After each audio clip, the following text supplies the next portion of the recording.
আমাদের গণতান্ত্রিক যাত্রা শুরু হয়েছে। দেশবাসীর যে প্রত্যাশা, সেই প্রত্যাশা এই গণতান্ত্রিক সরকারের কাছে অনেক বেশি।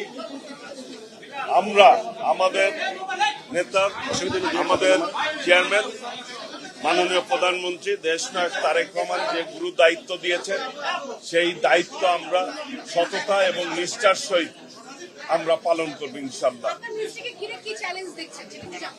আমরা প্রথম আজকে এই মিনিস্ট্রিতে প্রথম প্রবেশ করছি, প্রথম আজকে অফিস।